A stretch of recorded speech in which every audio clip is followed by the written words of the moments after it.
Hi, ఇవాళ తెలుసుకుందాం ఒక కపుల్ న్యాచురల్గా ట్రై చేస్తున్నారు అంటే ఏ టైంలో మరియు ఎన్నిసార్లు ఇంటర్కోర్స్ చేస్తే ప్రెగ్నెన్సీ ఈజీగా వస్తుందో. సో ఇది తెలుసుకోవాలంటే మనం ఫస్ట్ కొన్ని బేసిక్స్ తెలుసుకోవాలి. అది basics of menstrual cycle and ovulation. So ఆడవాళ్ళల్లో సహజంగా నెల మధ్యలో ఎగ్ రిలీజ్ అవుతుంది, దాన్ని ఓవ్యులేషన్ అంటాము. ఆ టైంలో ఇంటర్కోర్స్ కానీ చేస్తే ప్రెగ్నెన్సీ రావడానికి ఎక్కువ ఛాన్సెస్ ఉంటుంది. సో ఓవ్యులేషన్ నెల మధ్యలో అంటే అందాజుగా మనకి ఎలా తెలుస్తుంది?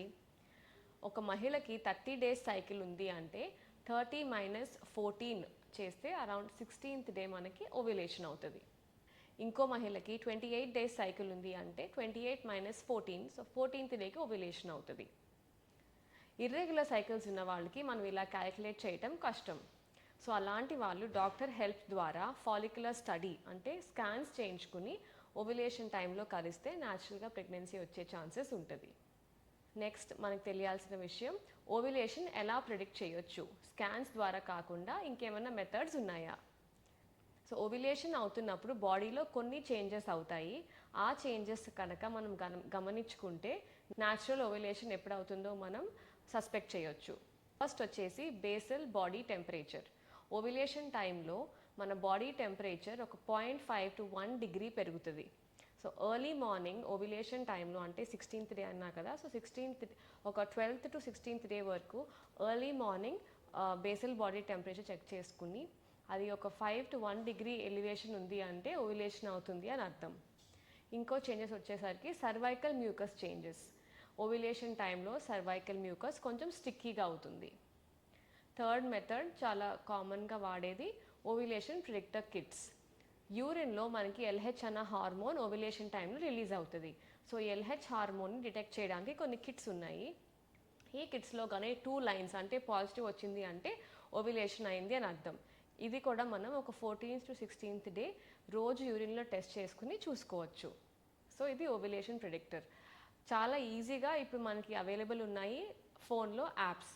సో కొన్ని యాప్స్ ఉన్నాయి, దాంట్లో కూడా మనం మన మెన్స్ట్రువల్ సైకిల్ ప్యాటర్న్స్ కనుక మనం లాగిన్ చేస్తే అంటే ఫ్లో ఎప్పుడు అవుతుంది, తర్వాత కొన్ని మీ ఓవ్యులేషన్ సిమ్టమ్స్ ఎప్పుడు అవుతున్నాయి అని మీరు లాగిన్ చేస్తే అది AI వాడి ఆర్టిఫిషియల్ ఇంటెలిజెన్స్ వాడి ఓవ్యులేషన్ టైం ప్రిడిక్ట్ చేస్తాయి.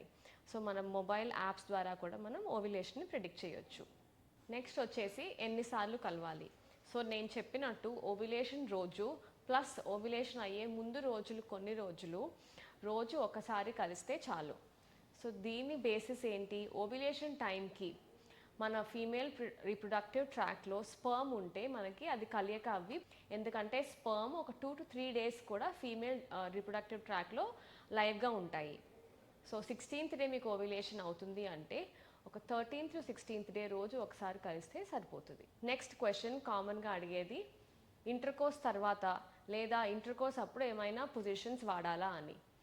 సో ఇంటర్కోర్స్ అయ్యాక కొంచెం సేపు అలాగే పడుకుని ఉంటే ఒక 10 to 15 minutes ప్లస్ వెంటనే వాష్ చేసుకోకుండా ఉంటే మనకి ప్రెగ్నెన్సీ వచ్చే ఛాన్సెస్ పెరుగుతుంది. ఈవెన్ ఇంటర్కోర్స్ అయిపోయాక కూడా అంటే ఫర్టైల్ విండో అయిపోయాక కూడా healthy life style, healthy diet and adequate sleep and stress లేకుండా చూసుకోవటం కూడా ఇంపార్టెంట్. చివరిగా చెప్పేది, న్యాచురల్గా ప్రెగ్నెన్సీ రావాలి అంటే timing, technique and healthy life style చాలా ఇంపార్టెంట్.